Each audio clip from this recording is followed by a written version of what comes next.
Bonjour à tous. Cette vidéo est la troisième d'une série de 6 qui parle des besoins des enfants de 3 à 6 ans. C'est plutôt destiné à des personnes qui travaillent en périscolaire ou dans les écoles maternelles, mais je pense que tout le monde peut apprendre des choses sur les enfants de 3 à 6 ans, quel que soit l'environnement dans lequel ils travaillent.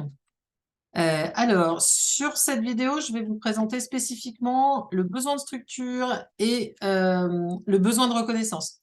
Vraiment deux besoins fondamentaux qui existent aussi d'ailleurs chez les adultes, hein, comme les besoins de stimulation et puis les besoins physiologiques. Et donc, je vais vous partager mon écran. Voilà. Hop. Donc, sur les besoins de structure et de reconnaissance. Je vais commencer par le besoin de structure, qui est un besoin assez fondamental et que un certain nombre de personnes oublient, notamment quand ils ont du mal à mettre des limites aux enfants, et les limites, ça fait partie de la structure, et la structure, c'est du cadre, et la structure, c'est de la réassurance. Alors,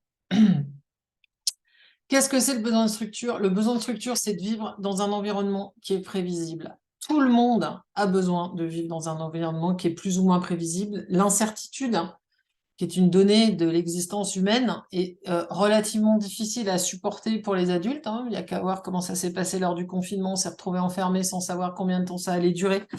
Ne sachant pas si au premier confinement on était enfermé pour d'abord 15 jours, et puis après on s'est dit un mois, puis après ça a été un mois et demi, et puis on s'est demandé est-ce qu'on prend nos vacances, est-ce qu'on prend pas nos vacances, est-ce que demain on sera tous morts.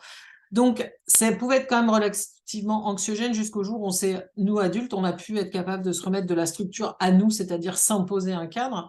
Mais les enfants, en fait, sont totalement dépendants de nous pour mettre du cadre. Donc, avoir un environnement prévisible, c'est avoir un environnement qui n'est pas anxiogène, c'est-à-dire qu'on sait comment les choses vont se produire, il y a une certaine fiabilité, et c'est le rôle des adultes. Euh, Nous, on a l'impression qu'on est dans un cadre très structuré. Il faut savoir qu'aussi en maternelle, les enfants, ils ont besoin qu'on leur parle du cadre structurant, parce que si on ne leur dit pas les choses, c'est compliqué pour eux de savoir qu'elles vont arriver, même si c'est une évidence pour nous. Premier exemple, un environnement prévisible dans l'espace. Ça veut dire quoi? Ça veut dire que quand on accueille des enfants de 3 à 6 ans à la maternelle ou au périscolaire, il serait bon qu'ils aient visité les locaux et pas simplement la classe dans laquelle ils vont être. Parce que on se dit, ah ben c'est chouette, ils vont à l'école, donc ils vont aller voir la maîtresse, ils vont aller voir la classe, ils vont trouver leur repère. Donc, premier jour, c'est très bien, l'enfant arrive à 8h30 avec son papa et sa maman, il est tout petit, il a 3 ans là, il se dit, ou ah bah oui, je vais voir la maîtresse, etc. Puis je connais parce que je suis déjà venue voir la classe. Donc, c'est très bien. Deuxième jour, il arrive à 7h30, il va au périscolaire dans un endroit qu'il ne connaît pas, avec des gens qu'il n'a peut-être jamais vus. Et puis après, le midi, on va l'emmener à la cantine avec d'autres gens qu'il n'a jamais vus dans un endroit peut-être qu'il n'a jamais visité. Et je vous parle. Et puis après, périscolaire du soir. Et puis alors, peut-être le mercredi, il va aller au centre de loisirs. Là, c'est pareil, on est obligé de lui dire qu'il va aller au centre de loisirs et il ne sait pas à quoi ressemble le centre de loisirs. Donc, hein, pouvoir être repéré dans l'espace, c'est quand même un truc super important. Si vous vous souvenez de la première fois que vous êtes allé au collège, peut-être que vous vous êtes rendu compte à quel point c'est compliqué d'être dans un environnement comme le collège. On arrive de la primaire, le collège, en tant qu'adulte, aujourd'hui, on se balade dans un collège, on trouve que c'est pas spécialement grand. Mais en fait, quand on arrive, quand on est en sixième, on est avec sa copine, et parce qu'on a l'emploi du temps, on a les salles, et on est perdu, et là, le 3, ça doit être le troisième étage, etc. Et heureusement qu'on a la copine, parce qu'on a la trouille, bah voilà, parce qu'en fait, on est perdu. Et donc faire visiter les espaces aux enfants ou leur dire où est-ce que c'est accessible, pas accessible, là c'est le bureau de machin, etc., pour leur donner des repères, eh bien c'est un acte bien traitant. Voilà. Donner des repères dans le temps. Bon, je ne vais pas vous refaire l'épisode du Covid parce que je viens déjà de l'expliquer, mais les repères dans le temps, les enfants, ils n'ont pas de notion du temps. À 3 ans, c'est quand même très, très compliqué. Ils commencent à connaître le passé, le futur, c'est difficile. Donc, ils sont dépendants de nous pour leur donner du cadre dans le temps. Et donner du cadre dans le temps, bah, ça veut dire qu'il va falloir dire les choses qui vont se passer. Donc, on va bientôt aller à la cantine, ou bien voilà, vous allez vous habiller parce que ensuite on va aller à la cantine quand c'est le soir au périscolaire et que les enfants jouent et qu'ils demandent si papa et si maman il vient bientôt, on va leur dire bah oui, peut-être papa, oui, bah, papa, maman viendront juste après que machin soit parti, par exemple, parce que ça c'est des repères dans quel ordre les enfants s'en vont. Euh, donc c'est important d'ailleurs, vous savez bien, il n'y a rien de pire qu'un enfant à qui les parents ont dit le matin qu'il n'irait pas à la cantine et qui se rend compte que quand c'est l'heure d'aller à la cantine, en fait, il va à la cantine, en fait, il perd ses repères et du coup, il est dans un environnement imprévisible parce que les choses changent au dernier moment. Il vaut mieux avoir une petite crise le matin qu'une crise avec un enfant qui essaye de se barrer de l'école en escaladant le grillage parce qu'il pense qu'il est victime d'une horrible injustice et qu'il a peur que ses parents ne le trouvent pas, quoi. Voilà, donc donner des repères dans le temps, ça veut dire aussi une chose, par exemple, aider pour les transitions, c'est-à-dire le passage d'une activité à une autre. Quand les enfants sont en train de jouer, par exemple, si vous avez deux services le midi, que les enfants sont en train de jouer avant d'aller à la cantine, il y a un moment, effectivement, on va leur demander de ranger parce qu'on va aller à la cantine.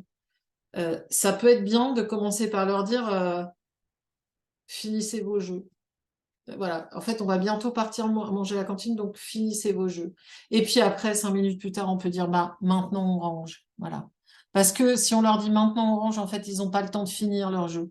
Et eux, ils n'ont pas la notion du temps, c'est compliqué. Ou alors, il faut aussi utiliser des sabliers, des repères, etc.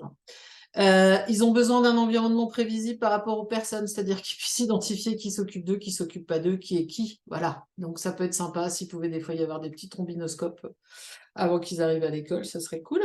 Et puis les règles. En fait, les règles de vie en société sont aussi une structuration qui rend l'environnement prévisible. C'est-à-dire que dans les grandes règles de vie, je vais les résumer comme ça, pour moi, il y en a 4. La première, c'est il est interdit de faire du mal aux autres. La deuxième, c'est il est interdit d'abîmer les affaires des autres. J'allais dire la troisième, c'est il est interdit d'insulter les autres, sachant que c'est pareil que faire du mal, mais bon, pas tout à fait sur la même dimension. Et la quatrième règle, c'est qu'on a le droit à la légitime défense. Alors, je sais que c'est un petit peu compliqué à gérer. Ce que j'entends par là, c'est qu'on n'est pas obligé de se laisser faire. C'est-à-dire qu'on a le droit de repousser quelqu'un qui vous agresse. On n'est pas obligé de se laisser agresser. Je sais que c'est pas toujours facile à gérer dans le quotidien, mais c'est quand même une chose qui est importante. Et en fait, les règles, c'est rassurant parce que même si les enfants ne les suivent pas, alors après, il y a d'autres règles, hein, comme je me lave les mains avant de manger, bah, ça aussi, c'est de la protection, en fait. Donc, toutes les règles qui doivent être de la protection, parce que sinon je ne suis pas sûre que ce soit des règles qui soient justifiées, elles permettent à l'enfant de se dire que je suis dans un environnement où on ne fera pas du mal, je suis dans un environnement où on ne me laissera pas décider moi-même de choses dont je ne peux pas gérer les conséquences. C'est-à-dire que si on dit aux enfants il faut se laver les mains avant d'aller manger, c'est pour éviter d'attraper des maladies quand on mange, notamment le Covid, mais les gastro, les trucs, etc. Si je dois aller faire la sieste, c'est parce que ben, j'ai besoin de dormir et même si j'ai pas forcément envie d'aller me coucher parce que je ferai bien d'autres trucs, et bien, j'allais dire, on me protège de moi-même en me disant oui, que ce serait bien d'aller me reposer. Si on m'oblige à fermer mon manteau parce qu'il neige dehors, c'est bien de la protection. Si on m'oblige à être poli, alors après, quand je dis oblige, hein, c'est-à-dire qu'on incite à dire merci, s'il te plaît, bonjour, au revoir, c'est qu'en fait, si dans la vie, je dis je suis poli, c'est une protection contre le jugement. Voilà. Les gens, après, quand on aura 16-17 ans, on se reposera la question de la pertinence des règles. Mais voilà, un enfant qui a 3 ans, si malheureusement chez lui, il n'a pas appris à dire merci ou s'il te plaît ou bonjour, en fait, on va lui coller une étiquette de malpoli et qui va se traîner et qu'il n'est pas capable de gérer. Voilà. Donc les règles, elles existent pour de la sécurité. Et donc, ça rend l'environnement prévisible et ça rend un environnement sécurisant parce que l'enfant sait qu'on ne le laissera pas faire des choses, on ne le laissera pas faire du mal aux autres et surtout, du coup, on ne laissera pas les autres lui faire du mal. Donc la structure, c'est absolument nécessaire. Donc mettre du cadre, mettre des limites. Et donc à des moments, j'allais dire, bon, je vais dire un mot qu'il ne faut pas dire, hein, mais le mot punir, donc faire vivre des conséquences à l'enfant, c'est-à-dire qu'à un moment, bah, t'as tapé sur machin, eh bien oui, tu vas t'asseoir 2 minutes sur le banc, là, le temps de, tu n'es pas capable de jouer avec les autres, donc voilà, je vais te retirer du jeu des autres, le temps que tu reprennes tes esprits et que tu te calmes, et quand tu seras à nouveau capable, eh ben, tu iras. Bah, c'est une façon de poser la limite qui est justifiée, et ça, c'est un besoin des enfants qu'on pose la limite. Voilà. La limite, quand elle est bien posée, quand elle est bien, bah, c'est pas un traumatisme. Ce qui est plus traumatisant pour les enfants, c'est de vivre dans des environnements où il n'y a pas de structure. Voilà. Donc les enfants, ils ont besoin de repères. Les limites, ça offre de la protection et les règles de vie en société font partie de la structure nécessaire pour savoir comment se conduire et ne pas se mettre en danger. Et je dis attention aussi, la structure, c'est pas de la rigidité. Il y a toujours une souplesse, surtout sur des enfants de 3-6 ans, il ne faut pas exagérer, ils sont en plein apprentissage. Voilà. En tout cas, à cet âge-là, il est très clair qu'il y en a qui sont tout à fait capables, par exemple, de donner les règles de vie, de les réciter, mais ils ne sont pas capables de les appliquer. Et c'est normal, donc notre boulot, c'est de leur rappeler les choses. Sur la soif de reconnaissance. Alors, là aussi, c'est vraiment quelque chose qui est très, très, très important. Et en général, quand je suis en formation, je fais faire des exercices là-dessus pour bien faire reconnaître ce que c'est. Donc là, je vais expliquer le tableau de manière très, j'allais dire théorique, hein, mais en espérant que ça va être suffisant pour qu'on compreniez bien les tenants et les aboutissants. Donc, la soif de reconnaissance ou le besoin de reconnaissance, c'est le besoin d'être reconnu par les autres, c'est-à-dire le besoin de ne pas être transparent. C'est l'inverse, enfin la reconnaissance, c'est l'inverse de l'indifférence. Il n'y a rien de pire pour un être humain que l'indifférence, c'est-à-dire ce qu'ils disent aujourd'hui les jeunes, c'est-à-dire on le calcule pas, ou il me calcule pas.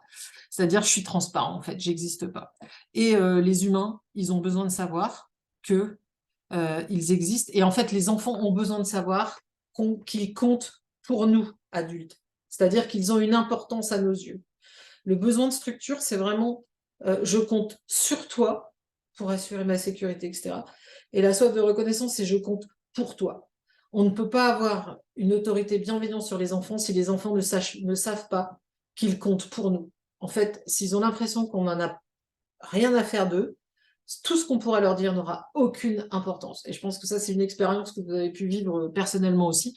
On a les paroles des gens dont on sait qu'ils nous apprécient ont bien plus d'importance, même pour les profs qu'on a pu avoir, que ceux dont on se dit qu'ils se fichent complètement de nous. Voilà. Donc, la soif de reconnaissance, c'est représenté comme ça par un tableau qui est issu de l'analyse transactionnelle, hein, des travaux notamment de Claude Steiner. Et on le lit de la manière suivante. Il y a des signes de reconnaissance qui peuvent être positifs ou négatifs. Je vais essayer d'utiliser un pointeur si j'y arrive. Ça devrait être bon. Donc, ici, ah ben non, c'est pas bon du tout. C'est pas bon du tout. Euh, pointeur, pointeur. Ben non, je sais pas faire. Du coup, on va faire 100. Alors, donc, ça de reconnaissance. Soit on est dans des choses positives, soit on est dans des choses négatives. Et la deuxième subdivision, c'est entre être et faire. C'est-à-dire qu'il va y avoir des signes, on va appeler ça des signes de reconnaissance, hein, qui sont soit sur l'être ou qui sont inconditionnels, qui sont des choses qu'on va dire sur ce que sont les gens ou sur ce que sont les enfants. Et puis sur ce qu'ils font, c'est la deuxième partie, ça veut dire, voilà, est-ce que ce qu'ils ont fait c'est bien, c'est-à-dire leur comportement, ou j'allais dire, ou presque voilà, leur comportement, par opposition à ce qu'ils sont. Euh, cette subdivision, elle est très importante. Tout ce qui est sur l'être positif, c'est-à-dire quand je vais dire à l'enfant des choses positives, quand je vais lui faire des remarques, quand je vais avoir des gestes affectueux, par exemple, comme une caresse sur la tête, serrer l'enfant dans les bras pour lui faire un câlin. Alors je sais que là aussi, il y a peut-être des gens qui vont pas être d'accord avec moi, mais en réalité, le contact physique pour les enfants, c'est quelque chose quand même de très important. Et je rappelle aussi que si on fait un câlin, évidemment, c'est à la demande de l'enfant et c'est pas à la demande de l'adulte. Donc il peut arriver des fois qu'il y ait des enfants qui se précipitent dans vos bras, vous n'allez pas leur donner un coup de pied en leur disant dégage. Donc évidemment, le câlin, il dure pas des heures, on prend pas les enfants sur les genoux des heures, et puis on donne aux autres s'ils veulent aussi, c'est-à-dire que c'est pas un câlin pour un enfant. Mais par exemple, si je vais dire à un enfant, ah là là, je suis content que tu sois guéri, ah bah je suis content que tu sois revenu à l'école, etc., c'est positif sur l'aide, on lui donne ce signe, ça veut dire qu'en fait, il est digne de notre attention, il n'a rien besoin de faire simplement parce que c'est un enfant et on est content de le voir. Donc, le fait de connaître son prénom aussi, de l'appeler par son prénom, c'est quand même quelque chose d'important, parce que ça veut dire qu'il est suffisamment important pour qu'on le connaisse. Et on va dire que, en gros, ça va lui apprendre que, voilà, il est digne d'être aimé. Il est digne d'être bien aimé, évidemment, parce qu'on n'est pas dans l'amour des parents. Et ça nourrit son estime de soi dans le sens où il sent qu'il est aimable, dans le sens on peut l'aimer, quoi, hein, dans le sens initial de ça. À côté de ça, on a l'être négatif. Alors, l'être négatif, comment vous dire que j'aurais pu mettre un très très gros, une très très grosse croix rouge pour dire que ça, mais jamais, jamais on doit dire des choses pareilles parce que c'est uniquement, on blesse les gens là, on attaque leur estime d'eux-mêmes et ça n'a jamais fait progresser les comportements. Donc, on va avoir des joyeusetés comme t'es nul, t'es pas mieux que ton frère, ouh là là, mais tu es le frère de machin, je te veux pas dans la classe, ou oh là là, qu'est-ce qui m'a foutu un monde pareil, mais réfléchis, tu réfléchis jamais, réfléchis avant de... Ou dépêche-toi, tu me saoules, etc., etc. Puis tous les gestes brutaux habituels, ce qui peut être oh là là, tu m'énerves et j'attrape un gamin par le bras. Ça peut être ah, arrête de bouger. Ah bah voilà, bah c'est de ta faute. Je t'ai pincé le menton dans la fermeture éclair de ta veste, ou bien je te remonte ton pantalon jusqu'aux amygdales. Bref, tout ça, c'est des gestes qui impriment l'idée à l'enfant qu'en fait, il est pas digne, qu'on s'inquiète, enfin, qu'en fait, qu'il est une merde, en fait. Je vais le dire comme ça. Et ça a deux effets différents. Ça peut avoir un effet que l'enfant se met dans le retrait en disant que bah, de toute manière, personne ne m'aime et je m'en fous. Enfin, voilà, je me retire dans ma coquille, hein. Vraiment comme quand on pique un escargot, hein. Ou bien ça va mettre l'enfant en rébellion, c'est-à-dire qu'il va s'énerver contre tout. Donc à la fin, ça n'a pas du tout d'effet intéressant sur la régulation du comportement, à part blesser les enfants. Et toutes les personnes qui m'écoutent là, je suis sûre qu'elles ont des souvenirs tout à fait sympathiques de gens qui leur ont dit des choses tout à fait sympathiques et blessantes, et qui, 20 ans plus tard, s'en souviennent encore. Et quand je dis 20 ans, je suis gentille, parce que ça peut même être 50 ans plus tard. Voilà. Et à quoi ça a bien servi? Bah, à strictement rien. Voilà. Parce qu'en fait, on peut motiver les enfants de manière totalement différente. En tant que professionnel, on ne peut pas non plus dire des choses pareilles, parce que c'est de l'ordre de la faute professionnelle. Bon, donc voilà. Ensuite, faire positif. Faire positif, bon, j'ai des exemples qui sont peut-être un peu bêtes, hein, un peu simplistes, mais faire positif, c'est à chaque fois qu'on va dire un truc positif à l'enfant sur ce qu'il a fait. Comme par exemple, ah, bah, bravo, t'as réussi à manger avec ta cuillère, ou félicitations, t'as réussi à enfiler tes chaussures, tu dois être content de toi. Alors, ce qui est important aussi quand on travaille avec les enfants, c'est d'être capable de donner des choses comme ça qui soient très spécifiques pour chaque enfant, puisqu'en fait, ça montre, en fait, je te connais, je te regarde, je sais les progrès que tu fais, et je te le dis. Et donc, l'enfant, il se sent regardé vraiment pour ce qu'il est lui. Et c'est pas une espèce de distribution en gros, donc, oh là là, vous êtes tous géniaux. C'est non, non, là, je vois là que tu as grandi parce que là, maintenant, tu sais faire ça. Donc, ça, vraiment, les enfants en ont besoin. Donc, on peut leur dire bravo, on peut leur dire tu peux vraiment être content de toi, tu peux être fier de toi. J'insiste sur tu peux être fier de toi. J'ai rien contre, techniquement, contre oh là là, je suis fier de toi. Euh, mais tu peux être fier de toi, c'est important parce que ça donne à l'enfant l'autorisation de savoir quand il a fait quelque chose de bien. Et comme on est dans le règne du like sur les réseaux sociaux où les gens attendent toujours l'approbation des autres, c'est important pour survivre d'apprendre à se dire que des fois, tout seul, on sait qu'on a fait un truc bien et qu'on a le droit de se réjouir et de se donner ce petit signe de reconnaissance. Donc, si vous avez un certain âge, vous avez certainement vécu des coups durs dans votre existence et vous savez qu'on ne peut pas toujours compter sur les autres pour se soutenir. Donc, des fois, on a besoin de se dire, ouais, en fait, je suis une bosse. Donc, les enfants ont le droit de se dire quand ils ont fait des choses bien. Je passe au faire négatif. Le faire négatif, c'est un truc un peu spécifique parce que quand je dis ça, on n'a pas l'impression que c'est négatif. Bah, c'est pas négatif parce que c'est pas dans le jugement. Donc, si je dis à un enfant, oh là là, t'as mis ton pull devant derrière, en fait, je suis bien en train de lui dire qu'il a pas bien mis son pull. Mais en même temps, je suis en train de lui dire, voilà ce que tu pourrais faire pour corriger.